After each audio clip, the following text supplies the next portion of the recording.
Most of them are still standing right now. Some are sealed off by governments. Some have been swallowed by forests, sunk below water, or locked behind fences that nobody explains. A few are hiding in plain sight, places millions of people walk past every day without knowing what's behind the walls. These are 12 buildings the world walked away from. What happened to each of them is stranger than most people expect. Number 12. Orpheum Theatre, Memphis, Tennessee. When it opened on South Main Street in 1928, the Orpheum was built to impress. 5 floors of Italian Renaissance architecture. A chandelier weighing close to 2 tons. Gilded ceilings and velvet interiors designed to make every person who walked through the door feel like they were somewhere important. For decades, it delivered on that promise. Vaudeville, big band, live performance, and eventually film. Memphis crowds filled the seats through the Depression, through the war years, through the entire arc of American entertainment history. Then the 1970s arrived, downtown Memphis hollowed out like dozens of other American cities, and the Orpheum went dark. Demolition was seriously discussed. The building sat empty. The chandeliers still hung. The stage faced an empty house. Workers who maintained the building during those years reported something consistent. A presence in the upper mezzanine. Always the same section. Always described the same way. The story that became attached to the building involved a young girl, around 12 years old, who died near the theater in the early part of the century. Whether that story is documented or simply accumulated over years of quiet in an empty building unsettling the people left inside, no one can confirm with certainty. What is documented is that multiple workers, independently, over years, reported the same corner of the same balcony. The theater was restored and reopened in 1977. It still operates today, but some staff still avoid that section after closing time. Not because anyone told them to, just because habits form in old buildings when the lights go down. When it opened in 1913, Michigan Central was the tallest railroad station in the world. 18 stories of Beaux-Arts stone rose over Detroit's west side. The main hall was large enough to contain a city block. Marble floors, vaulted ceilings, and natural light poured through windows taller than most houses. Detroit was growing fast, and this was the building it constructed to prove it. For decades, the trains ran. Hundreds of thousands of passengers passed through during the war years alone. The station employed hundreds, and it anchored the neighborhood around it. The last train left on January 5th, 1988. The doors closed behind it. Over the next 30 years, it became one of the most photographed examples of urban decay in the world. Windows were broken out. Marble was stripped. Scrappers pulled copper from the walls. Pigeons colonized the upper floors by the thousands. People traveled from across the country just to photograph the shell of it, that massive facade staring out over a neighborhood that had emptied with it. The building became a symbol not just of Detroit's collapse, but of something broader. It showed what a city looks like when its largest, most confident structure becomes the clearest evidence that something went deeply wrong. Ford Motor Company purchased it in 2018 and completed a full restoration. But for 35 years, it stood open to weather and to anyone willing to climb through a broken window. Thousands did. Many of them left their names on the walls, as if they needed to prove they had been somewhere that was not supposed to exist anymore. The falls at Tequendama have existed for roughly 10,000 years. The Bogota River drops 157 meters at the edge of the Andean Plateau in a single cascade, and the Muisca people who lived in the valley before Spanish contact considered this place significant in ways that did not translate easily into other languages. In 1924, a French-style mansion was constructed on the cliff directly overlooking the falls. It became the Hotel del Salto, a luxury retreat for Bogotá's elite. The location was genuinely striking. Breakfast with one of South America's most dramatic waterfalls visible from the dining room. Weekend escapes for wealthy families who wanted to be somewhere memorable. It operated for decades. Then the Bogotá River became heavily polluted over the next few decades, and the falls that had made the hotel's position valuable turned dark and smelled of chemicals. Tourism collapsed. The hotel closed sometime in the 1990s. That was the end of it. What followed was not planned. The location's isolation, its elevation above the water, and whatever quality a place accumulates after centuries of being considered sacred, drew people there for reasons that had nothing to do with vacations. The hotel's reputation shifted completely. The building was later converted into a biodiversity museum. Researchers study the flora that has reclaimed the structure. The falls have partially recovered. But locals who grew up in the valley still describe the property the way you describe something that holds more history than it shows. Beautiful from a distance. Heavier the closer you get. In 1978, construction began along the northern coast of Taiwan on a vacation resort unlike anything else in the region. The idea was unique. The buildings were circular pod structures, stacked and clustered, designed to appeal to American military personnel stationed across Asia. The marketing positioned them as a futuristic escape, a leisure development built to look like something from a different century. Construction stopped within a few years. The developers cited financial losses. Then the stories started. Workers on the site reported a series of accidents during construction. Several of those accidents were fatal. There were equipment failures, structural incidents, collapses that could not be attributed to a single cause. The local community began connecting the deaths to the land's history. The area had seen conflict during the Second World War, and before that, Dutch colonial battles centuries earlier. Some workers came to believe the ground itself held something construction had disturbed. The pod sat empty for nearly 30 years. Vegetation grew through the structures. The circular windows stared out at the Taiwan Strait. Travelers discovered them specifically because of the strangeness of their appearance and the stories attached to them. In 2008, local authorities demolished the entire complex. Officials said it was for safety reasons and to prepare the land for a different use. The demolition moved faster than most observers expected. Whatever records existed about the accidents, the exact number of incidents, and the specifics of what workers reported were not preserved publicly. Today there is nothing on that site, which somehow made the story spread further, not less. Number 8. Beelitz-Heilstätten, Germany. 60 kilometers southwest of Berlin, a complex of 60 buildings sits inside a pine forest. Beelitz-Heilstätten was built beginning in 1898 as a tuberculosis sanatorium for Berlin's working class. The design philosophy of the era held that fresh air, natural light, and quiet were themselves part of treatment. The architects built it to feel as unlike a hospital as possible.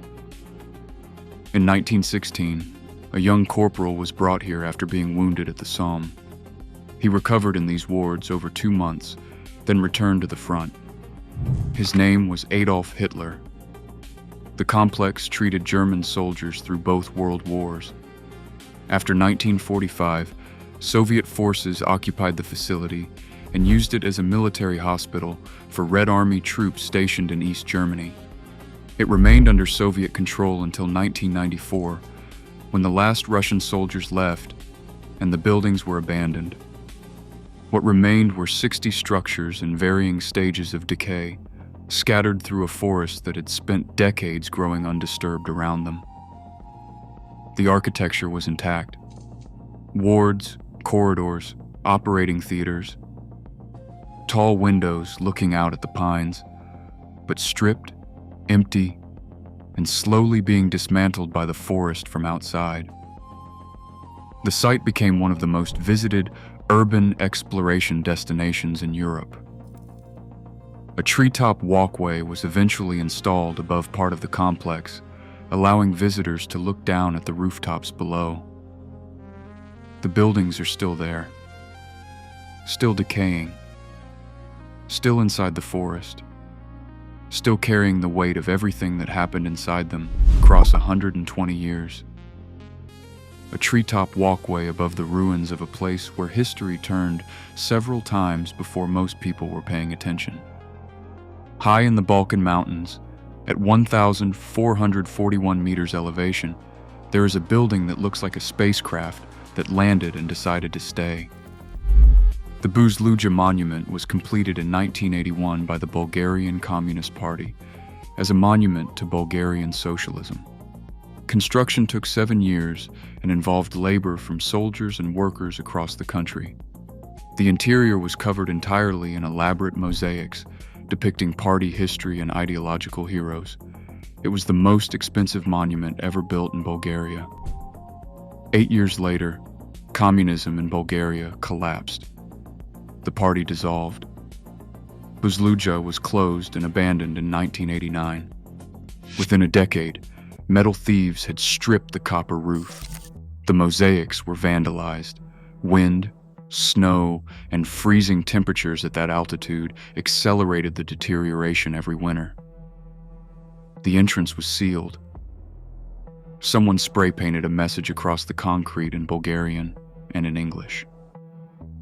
The message read, "Forget your past." The building had been designed to last centuries. It had been maintained for less than a decade. For 30 years, Bulgarian authorities debated what to do with it. Preservation advocates argue the architecture is significant regardless of what it commemorated. Others argue that restoring it legitimizes a political system responsible for documented crimes. The monument sits at the top of its mountain, while that argument continues below. The mosaic portraits are still visible through the broken roof panels when light enters at the right angle. Faces look up at a sky they were never designed to see. Construction began in Pyongyang in 1987 on what was intended to be the tallest hotel on Earth. The Ryugyong Hotel was designed as a 105-story pyramid rising 330 meters above the North Korean capital. 3,000 rooms, multiple revolving floors, 17 restaurants, a project meant to project power and permanence to the rest of the world. By 1992, construction had completely stopped. The North Korean economy had collapsed following the end of Soviet financial support. The bare concrete shell simply stood there, a pyramid of gray rising over a city of 2.5 million people. For 16 years, the building appeared on no official North Korean maps. State photographs of Pyongyang were carefully composed to exclude it. A structure visible from nearly every point in the capital was officially erased. Construction resumed in 2008, apparently with investment from an Egyptian telecommunications firm. The exterior was eventually clad in glass panels, but no interior completion has been independently confirmed. No opening date has ever been announced. Diplomats and journalists with access to Pyongyang described the building as a concrete shell behind a glass facade. As of the most recent verified reporting, the Ryugyong Hotel has been under some form of construction for nearly 40 years. It has never opened. It has never had a single confirmed guest. It remains the tallest unoccupied structure on Earth, visible from everywhere in its own capital city and completely empty. On October 27, 1904, New York City opened its first subway line. The original southern terminus was a station beneath City Hall in Lower Manhattan, designed as a showpiece for the new system. Guastavino vaulted tile ceilings, brass chandeliers, skylights. A graceful, curved platform that followed the natural arc of the underground space. It was, by any reasonable standard, beautiful. It was also functionally outdated almost immediately. The curve that made the station architecturally elegant made it operationally dangerous as subway cars grew longer over the following decades. The gap between train and platform became too wide to use safely. On December 31st, 1945, the station was closed. Operations moved to a nearby station on the same line. The City Hall station was sealed and left intact beneath the street. For the next 80 years, it sat untouched below active traffic and millions of pedestrians. The tiles, the skylights, the curved platform, completely preserved. Because it sits on the loop used to reverse the direction of the 6 train, commuters who stayed on past the last stop discovered they would pass through the sealed station as the train curved back. The Metropolitan Transportation Authority runs occasional official tours, tightly controlled and limited. Most of New York City's 8 million residents have never seen it. Every day, trains pass through it. The station has been sitting beneath City Hall, fully preserved, since the year the Second World War ended. Number 4. Poveglia Island, Italy. The island sits in the Venetian lagoon, between Venice and the Lido. It is small enough to cross on foot in minutes. For most of its early history, Poveglia was simply an inhabited outpost in the lagoon with its own community and administrative function. In 1793, 2 ships arrived carrying passengers infected with plague. Venetian authorities quarantined both vessels at Poveglia. The island became the reception point for the sick and the dead. Over the next century, it was used repeatedly as a quarantine station for epidemic disease victims. Bodies were burned there in large numbers across multiple outbreaks. Historians estimate that over centuries of this use, the remains of more than 100,000 people were deposited on or near the island. In 1922, a psychiatric hospital was built on the site. It operated until 1968, when it was closed and patients were transferred elsewhere. Since then, Poveglia has been officially closed to civilians. The buildings from the psychiatric era remain standing, surrounded by overgrowth. An older church bell tower still rises above the tree line. A portion of the island's soil is composed of human ash. This is not a metaphor. It is a documented physical condition of the ground. The Italian government has periodically attempted to lease or sell the island for development. Each attempt has stalled. No project has proceeded to completion. The island sits in clear view from Venice's waterfront. It is reachable by a short boat ride, but the island is off limits. 9 miles off the coast of Nagasaki, there is an island that looks from a distance like a battleship sitting on the water. The concrete walls around its perimeter were built specifically to hold back the sea. Hashima is half a kilometer long and barely 160 meters wide. At its peak in 1959, it held 5,259 people. That was the highest population density of any place on Earth, before or since. Undersea coal was discovered beneath the island in the 1880s. Mitsubishi acquired it and began development. By the early 20th century, Hashima was a complete vertical city. 9-story apartment blocks, a school, a hospital, a cinema. Rooftop gardens where children played because there was no ground-level open space. Everything a functioning community required compressed into an area the size of a few city blocks, surrounded by open ocean. The coal ran out. On April 20th, 1974, Mitsubishi announced closure. Within 3 months, every resident had gone. They left everything: furniture in apartments, textbooks in classrooms, photographs on walls. The island was locked and abandoned exactly as it stood on the day the last person walked to the ferry.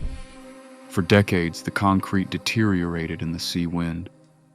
Typhoons stripped the outer layers. Buildings began collapsing, floor by floor.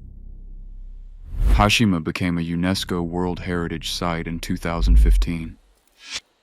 Controlled tours now access a portion of the island. From the permitted viewing platforms, you can see the collapsed buildings clearly. The textbooks are still in those classrooms. No one has entered them in 50 years. What existed here was not an accident. It was the direct consequence of a legal gap between two governments, and what grew inside that gap was one of the most unusual human environments ever documented. Kowloon Walled City began as a Chinese military fort in the early 19th century. When Britain leased the new territories from China in 1898, Kowloon was explicitly excluded from the agreement. It remained technically under Chinese sovereignty while sitting physically inside British-administered territory. Neither government wanted to formally claim it. Neither wanted to be seen conceding ground to the other, so neither took responsibility for it. And that gap became a city. Into that gap came people with nowhere else to go. Refugees, migrants, people who needed to be somewhere that no official authority was watching. Buildings grew upward because there was no room outward. No building codes applied, no height limits, no inspections, no jurisdiction. Residents constructed their own water pipes through shared walls. Electrical wiring ran through corridors maintained by informal community agreement. At its peak in the late 1980s, approximately 33,000 people lived within a space of 2.7 hectares. It was smaller than a suburban shopping mall. Doctors and dentists practiced without licenses because no regulatory authority had jurisdiction over them. Noodle factories and food stalls occupied the ground floors. Children played on rooftops connected by informal walkways. The city had developed its own internal economy, its own social structure, its own logic. British and Chinese authorities demolished it jointly in 1994, relocating all residents. Today, there is a park on the site, well maintained, with walking paths and a small museum displaying the original building layout. Elderly visitors who grew up inside the walled city sometimes sit on the benches and look at photographs of the place where they were born, which now has grass growing over it.